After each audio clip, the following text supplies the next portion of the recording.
Olá, boa tarde. As decisões sobre os recomeços em sociedade no contexto da pandemia têm de oferecer uma dupla garantia: permitir a retoma de atividades sociais e económicas e salvaguardar a saúde de todos os cidadãos. Uma atenção que estará no centro do documentário de Eunice Lourenço, chefe de redação da Renascença, com quem falaremos depois de lhe mostrar notícias que marcam a atualidade, destacando desde já a Semana do Papa Francisco. Cari fratelli e sorelle, buongiorno.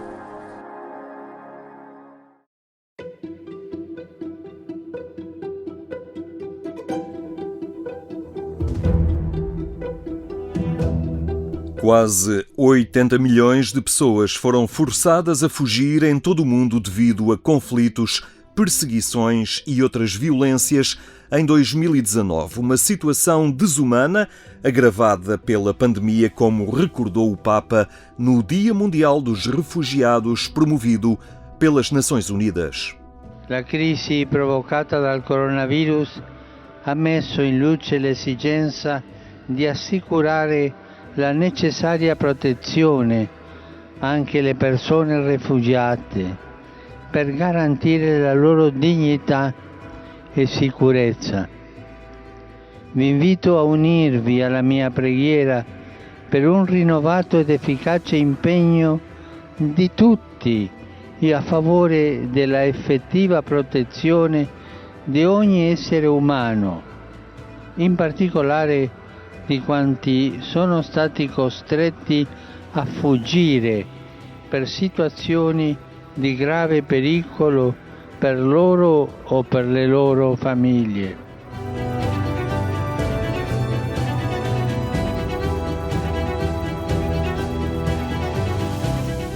Ainda no Vaticano, o Papa alertou para a realidade dolorosa da perseguição que afeta muitos cristãos na atualidade. Francisco convidou a viver a fé sem medo, apesar desta realidade de violência. Quanti cristiani sono perseguitati anche oggi in tutto il mondo, soffrono per il Vangelo con amore, sono i martiri dei nostri giorni. E possiamo dire con sicurezza che sono più dei martiri dei primi tempi. Tanti martiri soltanto per essere cristiani.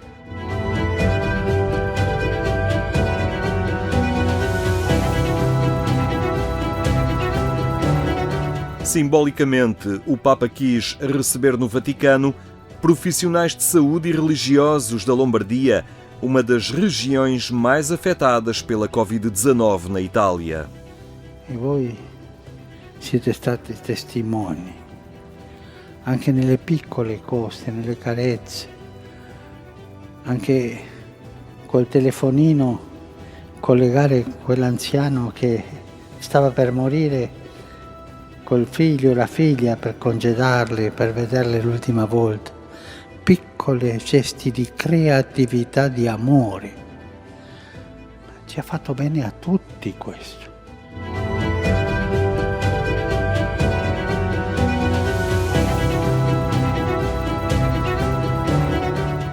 As audiências gerais vão estar suspensas em julho, na sua tradicional pausa de verão, uma oportunidade para que o Papa desejasse boas férias num tempo diferente. Malgrado tutte le misure di sicurezza legate alla minaccia del contagio di coronavirus, sia questo un sereno tempo di riposo, di godimento della bellezza del creato e di rafforzamento dei legami con gli uomini e con Dio. E non dimenticatevi di pregare per me. Arrivederci. O Vaticano apresentou o novo Diretório para a Catequese. O documento aposta na dimensão evangelizadora. É o terceiro Diretório para a Catequese em 50 anos na Igreja Católica. O novo documento apresentado hoje no Vaticano reflete sobre objetivos, destinatários e metodologias para uma catequese mais centrada na evangelização. Mas, afinal, onde está a diferença? Eu penso que neste último estão as intuições que a Igreja está a viver fruto do pontificado do Papa Francisco. Nós entendíamos o processo evangelizador partindo de um primeiro anúncio feito, depois vinha o aprofundamento, a que nós chamamos a catequese ou o catecumenado, assim são os adultos ou os mais novos, e depois vinha o que nós chamávamos a ação pastoral, a vida das comunidades cristãs. A secularização da Europa mudou completamente, portanto, esta forma de agir e de pensar. O novo documento segue a orientação do Papa de dar destaque a um primeiro anúncio centrado na pessoa de Jesus Cristo. O objetivo é aprofundar a relação entre famílias e catequese, valorizando o papel dos mais velhos na transmissão da fé. E outra dimensão muito interessante do Diretório para a Catequese é o papel que nós atribuímos aos avós, que é também, no fundo, uma dimensão a que o Papa Francisco dá muita atenção. Porque hoje, quem está, no fundo, a ser o educador da fé dos mais novos são os avós. Os avós, até pelas condições de vida, têm mais tempo para estar com os netos, estão mais próximos deles, então eles também são os que transmitem a fé aos seus netos. O recurso às novas tecnologias de comunicação esteve em destaque a quando da suspensão das sessões presenciais durante a pandemia. Para o futuro, fica o desafio de encontrar a melhor solução para juntar sessões presenciais e trabalho online. Este ritmo de vida deu-nos a experiência que não podemos deixar de lado o online. E eu dou este exemplo. Nós fizemos, foi até a Eclésia, fez aquelas catequeses no período maior de confinamento para os nossos catequizandos por anos. Tiveram muita visibilidade, houve muita gente que viu, que participou. Eu penso que isto não podemos desperdiçá-lo, que terá de ser um complemento a esta catequese presencial ou semi-presencial, que pode ser quinzenal ou menos, vamos ver, mas porque nós também não sabemos o que vai ser em setembro. Em Portugal, o novo documento orientador da catequese vai ser editado pelo Secretariado Nacional da Educação Cristã, com apresentação da obra nas Jornadas Nacionais de Catequistas. Entre o desespero e a esperança, a paróquia de Óbidos tenta ser fator de coesão social enquanto se aguarda pelo regresso dos visitantes. São ruas e lugares que todos associamos a um passeio ou fim de semana bem passado. Porém, Óbidos desespera nestes tempos em que um vírus fez desaparecer grande parte dos turistas que enchiam as suas ruas. Estamos há 3 meses com este cenário e naturalmente que a comida não chega à mesa se não houver naturalmente rendimento para o efeito. E agora os empresários estão a acusar essa saturação de estarem com as portas fechadas, de terem acedido aos programas nacionais que foram colocados à disposição e que agora têm trabalhadores que são gente próxima, gente de família, gente que trabalha nestas casas há uma série de anos e que agora os empresários estão-se a ver obrigados a ter que dispensar com a crise económica e social que é expectável. Um drama que está a condicionar a vida de todos aqueles que neste lugar investiram no turismo e no comércio. Nada indicava que fosse acontecer o que aconteceu. A segunda reação é uma reação de prudência. Portanto, nós temos 4 lojas abertas ao público, estamos em fase de investimento para continuar a desenvolver o nosso negócio. Temos responsabilidades com os nossos funcionários que tiveram que entrar todos em layoff, 2 estavam em final de contrato e não se renovou por razões óbvias, e a partir daí foi entrar numa fase do inverso de tudo aquilo para o qual eu estou preparado para gerir. Não há muitos clientes, não é? Estamos a tentar cumprir todas as nossas obrigações com fornecedores, com o Estado, com os nossos colaboradores, mas está a ser difícil, não sabemos muito bem onde é que vamos parar. A situação é também uma prioridade para o padre Ricardo Figueiredo, o pároco de Óbidos.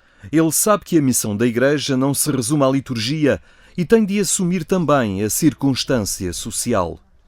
À beira de completar 5 anos de padre, confessa que tudo isto também é uma surpresa.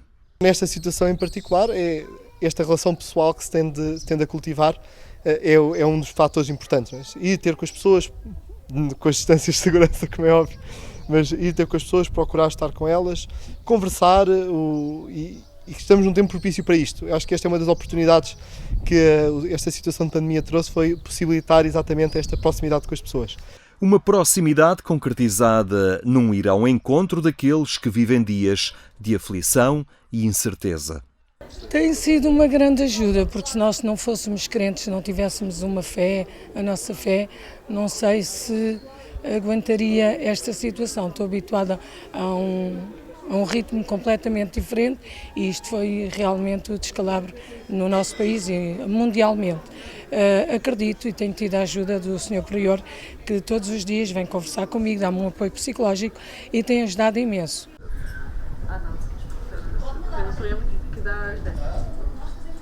O padre Ricardo e os comerciantes esperam agora que o turismo nacional possa ser uma ajuda até que a normalidade possibilite afluências de outros tempos. Uma realidade que pode aprofundar no próximo domingo na RTP2, no programa 70x7, que tenta olhar a realidade nova que a pandemia poderá gerar.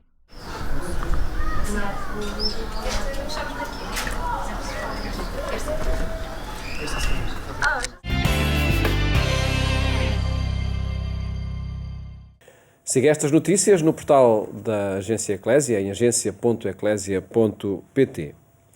Falamos agora com Eunice Lourenço, chefe de redação da Renascença. Boa tarde, Eunice. Olá, Paulo. Obrigado por estares neste programa. De facto, são dias de desconfinamento e desde o início se percebeu que foi muito mais fácil confinar do que desconfinar. Que tensão é esta que existe entre o querer recomeçar as atividades a todos os níveis e a prudência que é necessário ter para que a saúde não seja colocada em questão? É uma tensão à qual nos temos de habituar, porque vamos ter de viver com ela há algum tempo, mas para convivermos melhor com ela também é preciso que haja coerência e que não vão sendo dados sinais contraditórios.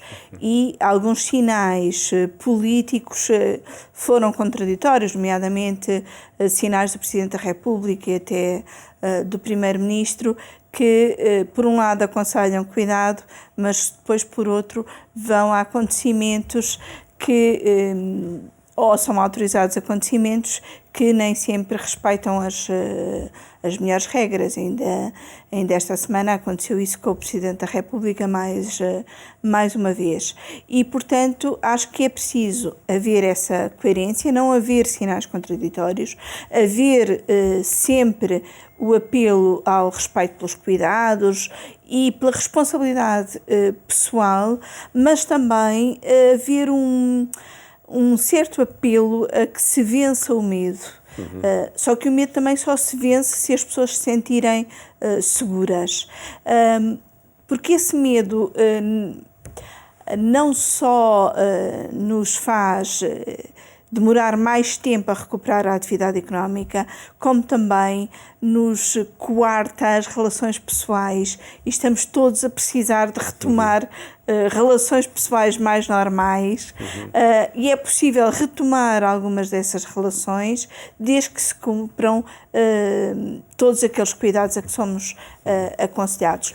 Agora, essa tensão vamos ter de a viver por uns tempos, é preciso retomar as atividades económicas, é preciso voltar a abrir lojas, restaurantes, E é preciso existirá voltar... pressão para essa abertura, para essa retoma?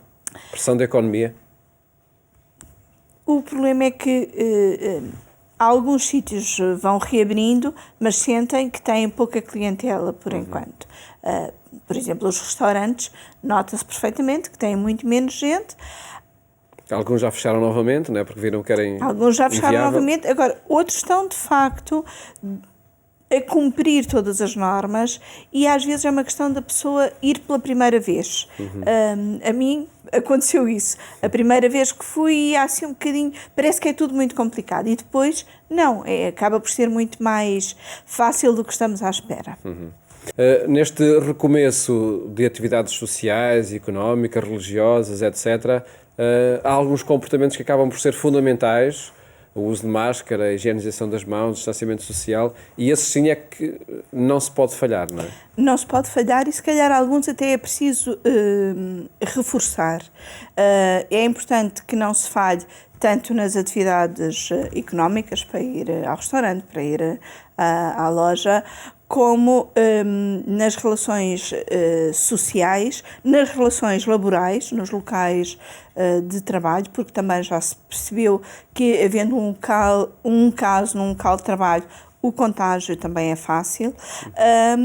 Mas também, por exemplo, nas celebrações religiosas. E tivemos esta semana o caso do coro de Fátima, que tem 24 infectados. É um coro que estava a cantar sem máscara e é bom lembrar, se calhar, que em vários países a retoma das celebrações religiosas foi permitida, mas sem canto.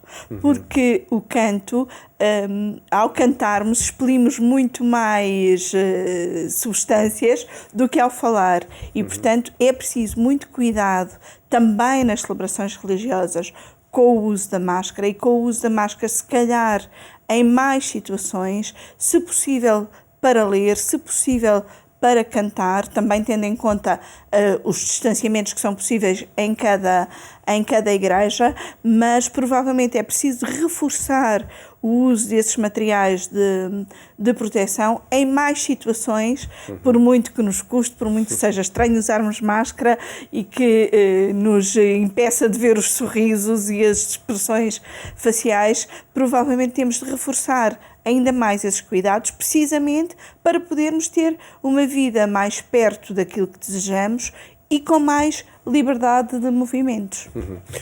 Em todo este processo, por vezes também acusam-se autoridades, nomeadamente governamentais, políticas, de terem 2 pesos e 2 medidas consoante territórios, consoante localização dos focos.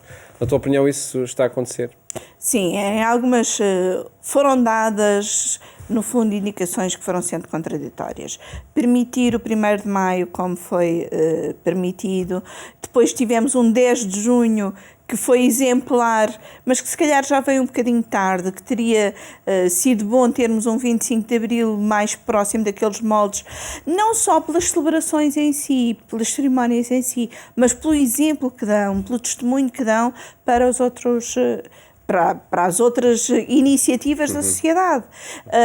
E, portanto, essa contradição entre aquilo que é recomendado e depois algumas das decisões que são tomadas não ajudam e baralham um bocadinho, por incoerência, os cidadãos.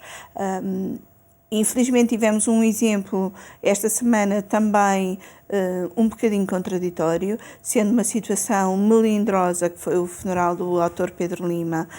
Foi autorizado no hipódromo de Cascais, mas com muita gente sem máscara, com grandes manifestações de afeto, por muito delicada que seja a situação, e provavelmente muitos portugueses viveram situações parecidas em funerais e ainda num tempo em que era proibido quase estar mais do que a família direta. Mesmo nessas situações, por muito melindrosas, por muito que nos custe, é preciso ter todos os cuidados, até para sobretudo as situações que têm impacto público, não darem indicações contraditórias à generalidade dos cidadãos, porque sabemos que se há muita gente que de facto ainda está com medo, que está com muitos cuidados, que até ainda nem saiu de casa, também há muita gente desejosa de retomar a normalidade, e vemos isso sobretudo nos jovens e nas festas que foram sendo noticiadas, e é muito importante ir salientando sempre o cuidado que é necessário e dar bons exemplos e não exemplos contraditórios. E nesses bons exemplos, sem dúvida que o 10 de junho é uma referência que temos de ter diante de nós quando quisermos programar, seja o que for, para os próximos tempos. Sim, é um ótimo exemplo para qualquer entidade, seja para câmaras municipais, seja para qualquer tipo de organização que quer assinalar uma data, tem ali um bom exemplo de como pode e deve ser feito. Pela força das palavras e pelo simbolismo também do ato, como aconteceu nesse 10 de junho, não é? Sim, que acabou por ser uma cerimónia que marcou ainda mais do que é habitual o 10 de junho marcar, mas foi marcante por isso, porque conseguiu ser tão diferente que estivemos com muita atenção àqueles discursos e àquela forma tão simples e ao mesmo tempo significativa de celebração. Fixemos-nos nesses bons exemplos, sem dúvida, porque todos vamos beneficiar deles. Eunice, muito obrigado por ter estado aqui no programa Eclésia a analisar estes acontecimentos que se prendem muito com esse desconfinamento em curso e das melhores formas para o conseguir em segurança. Mais logo, fazemos-lhe companhia na Antena 1, quando forem 22h45, onde esta semana destacamos o fim do ano letivo, sem dúvida nenhuma, muito atípico. Votos de uma ótima tarde e até amanhã, se Deus quiser.